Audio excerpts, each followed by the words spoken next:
Do you even know what time it is? You haven't done any cleaning or cooking.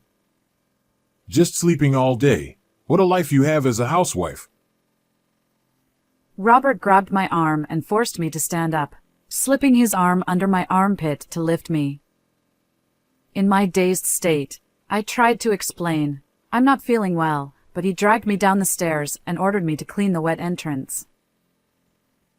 "I'm sorry, but I really have a headache today." Don't talk back to me, you useless housewife.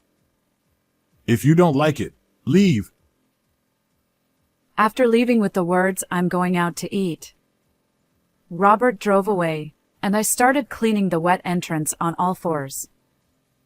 Suddenly, I lost my balance and fell face first onto the floor. The front door opened abruptly. It was my daughter, Ashley. She was shocked to see me collapsed in the entrance and immediately asked, "What happened? Are you okay?" With tears streaming down my face, I explained everything to Ashley at the entrance. "It's my fault. I can't support your father who works so hard." What are you talking about? Leaving a sick mom like this and going out is a problem beyond just working hard. Ashley got divorced a few years ago and now lives in an apartment nearby. I'm fed up with my husband's lack of compassion. But I can't imagine how to live without his income. Mom, I have a good idea for you. Really? My name is Lisa Smith. Since my only daughter Ashley became independent, I've been living with my husband Robert. Robert runs a small electrical contracting business and hardly ever takes a break. We use the second floor of our house as our living space, while the first floor serves as his office, blending work into our daily lives. Even during dinner, Robert always has his phone with him, and he prioritizes work calls even when we're out as a family. Whenever we pass by newly built convenience stores or commercial facilities in the neighborhood, he proudly says, "I did the electrical work here." Robert truly loves his job and has no hobbies to speak of. Perhaps because our child is a girl, he didn't know how to relate to her, and since she was in middle school, he showed little interest and hardly spoke to her. Eventually, Ashley got accepted into a prestigious university for electrical engineering far from home and started living on her own. Although it was financially challenging to cover her tuition and living expenses, Robert worked hard and managed to support her, even while complaining. When I offered to take a part-time job to ease our financial burden, Robert stopped me with a displeased attitude. You've been a housewife ever since we got married, right? With such a long gap, there's no way you can work properly now. I don't want to deal with the hassle of such an adventure later on. I found myself agreeing with him. Indeed, I've been a housewife ever since Ashley was born. Robert used to say, "Until the company gets on track, we'll have to endure some hardships. Support my adventure, which I call a challenge." He would leave our small apartment for work, leaving me and our young daughter behind. It's been a long time since then, but I still remember it sometimes. When we first got married, Robert had just started his own business as a sole proprietor, and things weren't going well. I spent a lot of time alone with our daughter. My young daughter would always draw anime and manga illustrations and show them to me. She loved drawing in elementary school and middle school, and in high school, she joined the art club and even tried her hand at oil painting. Unfortunately, Ashley's drawings never won any major contests. I felt sad when Ashley decided to give up on her talent and chose to go to a university for electrical engineering, a field where she could gain practical skills. As I looked at her watercolor paintings left in her room after she moved out for college, Robert spoke to me from behind. "She's a smart kid. I thought she might say something adventurous like wanting to become an artist, but she didn't have any crazy ideas and went to college. Oh, and come down to the office later. There's a lot of paperwork piling up. I quietly replied, okay, and went downstairs to the office. After organizing the cluttered items and documents, I started doing small office tasks like filing receipts. While in the office, Robert was mostly making sales calls, but in between, he would say to me, "Get me some coffee." In 30 seconds. I quickly put instant coffee powder in a cup and poured hot water from the thermos. When I handed the cup to Robert, who was glaring at his computer, he gave me a strange compliment. 28 seconds, not bad. The office phone rang, and after a while, Robert hurriedly put on his jacket and left in his car. While organizing documents in the empty office, I found a pink flower petal between the papers. I casually looked out the window. Beyond the warm sunlight, there was a clear view of the main street. In the park beyond, a large cherry blossom tree was in full bloom. It was less than 600 feet away, and I wanted to go closer to admire it, but I couldn't leave the office. I needed to answer the phone in my husband's absence. Including dealing with visitors, my husband severely restricted my outings and encouraged me to use online delivery services for shopping. I really wanted to go out somewhere or take a walk freely outside, but seeing my husband working so hard made me feel guilty for even thinking about it. When my husband returned from somewhere, he threw his jacket at me and said, "Iron this," then took a sip of the coffee left on his desk. It's lukewarm. What is this? Make a new coffee. In 30 seconds. Since there was no hot water left in the pot, I put the kettle on the stove. Leaning back deeply in his chair, my husband muttered, I drove by the park earlier. The cherry blossoms were beautiful. I looked at the cherry blossom tree visible beyond the window once more. I suddenly thought, it's already spring. And then, it's spring again. The moment I saw the cherry blossoms signaling the arrival of spring, I was filled with deep emotion.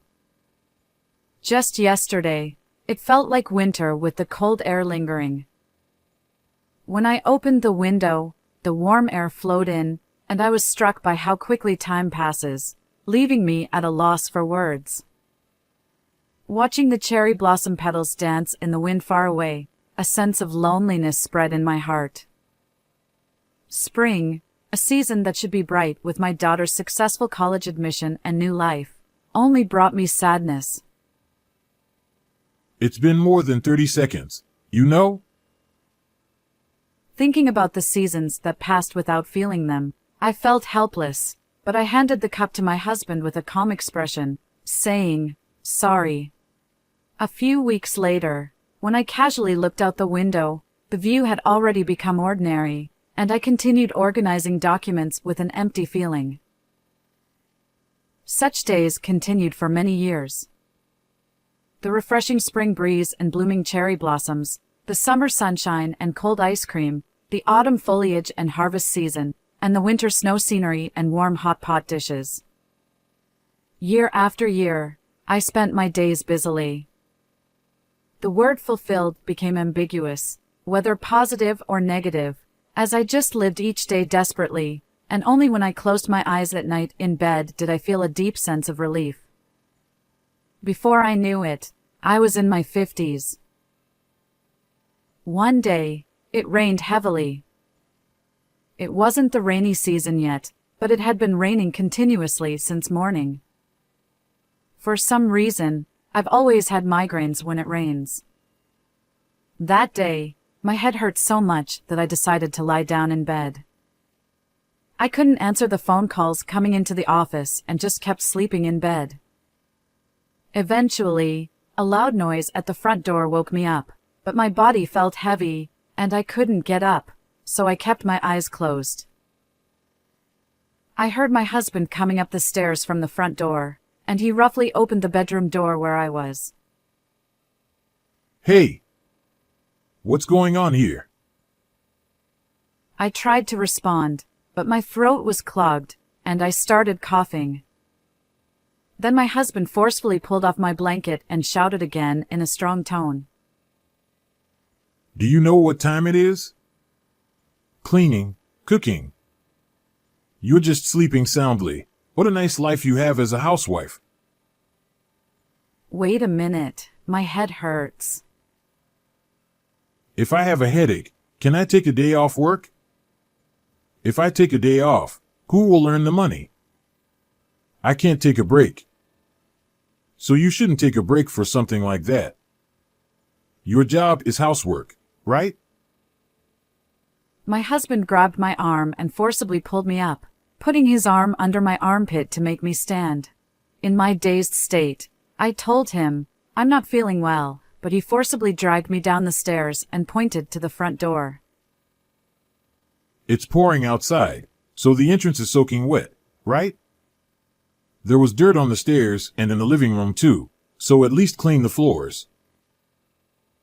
My head, it feels like it's splitting. Lisa, I come home from work, not from playing around. You can't cook, you can't clean. How is this a marriage? Cleaning is the only thing you're good at, so at least do that properly. I'm sorry, but my head really hurts today. Don't you dare talk back to me. You stay-at-home wife. If you don't like it, then leave. Leaving a parting shot that he'd go to a nearby burger joint for dinner, my husband got in the car and drove off. Despite the severe headache, I went up and down the stairs several times, carefully wiping my husband's wet and dirty boots at the entrance and drying the floor. At one point, I felt nauseous and had to stay in the bathroom. After the nausea subsided, I returned to the entrance, grabbed a rag, and got down on all fours. Tears began to flow uncontrollably.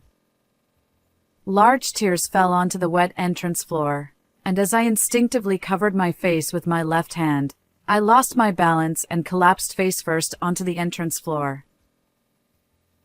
Suddenly, the front door opened. It was my daughter, Ashley. She was shocked to see me collapsed at the entrance and immediately asked, "What happened? Are you okay?" I explained everything to her, my face crumpled with tears. It's my fault. I can only do cleaning and housework, and I can't support your father who works so hard. What are you talking about? Leaving a sick mom behind and going somewhere is a problem beyond just working hard. Ashley quickly wiped the entrance with a rag. She told me to rest, but I felt bad about it, so I went to the kitchen, put the kettle on, and made some tea we received as a Christmas gift. The small clock in the kitchen showed it was already 7 p.m. My husband would probably go to a bar after eating burgers and wouldn't come home until late at night. If I didn't stay up until around 11 p.m., he would get angry again. As I let out a small sigh, Ashley, who had cleaned the entrance, started washing her hands in the kitchen. Sorry, Ashley. Did you come for something today? Mom, you always get migraines and feel unwell on rainy days. I was just worried about you. Ashley quickly dried her hands and checked the contents of the refrigerator. After thinking for a few seconds, she took out some ingredients and prepared a cutting board and knife. I'm hungry, so I'll make something. You can eat too, right? Ashley, yes, please. Ashley, with her perfect smile, beamed at me. She got divorced a few years ago and now lives in an apartment nearby. I couldn't ask her, who has no children, to move back home because it was clear she would clash with her father if she did. Ashley quickly made some soup. The taste was different from the recipes I had taught her. It was a taste I didn't know. Feeling truly relieved, I murmured, "Delicious, Ashley," sitting across the table, gently placed her hand on mine. Mom, I don't think getting divorced was a mistake, and I'm glad I did it. So, if your current life is hard, I want you to know that divorce is an option. I can't. It's impossible. I haven't worked in years. Even though Ashley mentioned divorce, in my mind, it was a word that referred to something happening in a distant world, and I couldn't imagine myself divorcing my husband. It's not that I'm completely satisfied with my current life. I'm fed up with my husband's lack of compassion towards me. But I can't imagine how to live without his income. In that case, I have a good idea. I couldn't imagine how to earn an income if I got divorced, so Ashley's words, "I have a good idea," made my eyes light up. Ashley looked at her watch and said, "Why don't you come to my apartment?" Maybe I was tired. Even though I felt like I would be a burden to my daughter, seeing her cheerful smile made me desperately want to take her hand. It felt like I was getting a one-way ticket to an adventure I had always dreamed of. The next day, I woke up in Ashley's apartment. It was already late morning. I hurriedly got up and saw Ashley humming while hanging laundry on the balcony. Sorry, Ashley, for sleeping so late. It's okay, Mom. You were really tired. I got out of bed and put my hands on my hips. The migraine that had hurt so much yesterday and my chronic back pain were both gone. I had never slept more than 6 hours since getting married. I was surprised that just being away from my husband allowed me to sleep more than twice as long as usual. Ashley handed me a cup of coffee and sat down next to the bed. Dad called earlier. He was angry that you left the house without permission. I told him you seemed unwell, so I brought you here, but he wouldn't listen. It was frustrating. Ashley, looking dejected, opened the curtains. From her second-floor apartment, I could see the park that was visible from my house. Nearby elementary school children were running around the park, laughing. Watching the children play happily outside the window, I said to Ashley, "You know, I think I should go back. Realistically, it's too difficult, especially with the money situation." I thought the same thing before I got divorced. It's scary for anyone. When I looked at her with a puzzled expression, Ashley smiled sadly. After that, I decided to rely on Ashley's kindness for a while. I wanted to believe in her words. I have a good idea.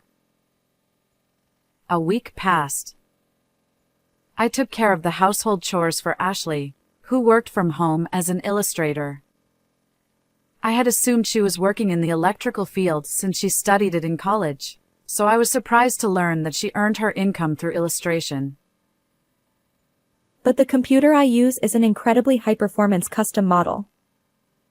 The quality of my illustrations is on a different level from other illustrators. I didn't understand much about it, but I deeply respected my daughter for pursuing and achieving her childhood dream. However, Ashley seems to be bad at organizing and cleaning, and the room is a complete mess. I can't help but think she inherited the bad traits from her father, though I don't say it out loud. Just then, the doorbell rings. Ashley and I exchange glances. When Ashley answers the door, my husband is standing there, his face bright red. How many days are you planning to stay here? Get back home and do the housework. We've even received complaints from clients. The paperwork is piling up. You're coming home right now. My husband shouted as soon as he opened the door, and I was at a loss for words. Ashley gently grabbed my shoulder and moved me behind her, saying, "Step back." Listen. Mom is never going back to you again. Huh? Are you out of your mind? Or have you lost your senses? A woman who has spent half her life vacuuming the house can't possibly live after divorcing me. Get ready to go home now. When my husband tried to grab my arm, I instinctively pulled it back. I shouted, "Don't touch me," in a loud voice, and my husband widened his eyes, his face turning red with anger. I want a divorce. When I said those words, I felt like a weight had been lifted off my shoulders. Ashley immediately hugged me tightly and explained everything to the stunned Robert. I've always been a very meticulous person, good at cleaning and organizing the house. However, this skill was just an extension of my role as a housewife, and I never dreamed it could become a source of income. At Ashley's suggestion, I registered on a website that offers housekeeping services. Over the past few days, I've taken on several housekeeping jobs and received quite high ratings. Ashley, who herself takes on illustration work online, encouraged me to try being a sole proprietor like her. Me, the president of a cleaning company? I laughed a little at the thought, but Ashley was serious about her suggestion. Starting a company for housekeeping services? Don't underestimate what it takes to maintain a company. Saying you're starting a company just to get a divorce is too simplistic. It's not that I want to start a company because I want a divorce. I don't want you to deny my potential, I said loudly, stepping away from Ashley's embrace to face my husband. His clenched fists were trembling slightly with anger. He was probably worried about the neighbors seeing him in front of the apartment door. That concern was likely holding back his temper, but it seemed he was reaching his limit. Because I believe in myself, because I finally feel like I can believe in myself, I can finally stand up to you. If I don't divorce you now and pursue my new dream, I will definitely regret it. I said this while tears streamed down my face. I thought that by getting married, I was working hard to support the company he started. Even before we got married, I had experience working in accounting for a large company, and I believed I had been providing various support while deeply understanding the management state of his company. We were supposed to be on this adventure of life together. But somewhere along the way, he forgot. He forgot that this adventure was with me. We stopped calling each other by our names at some point, didn't we? Maybe.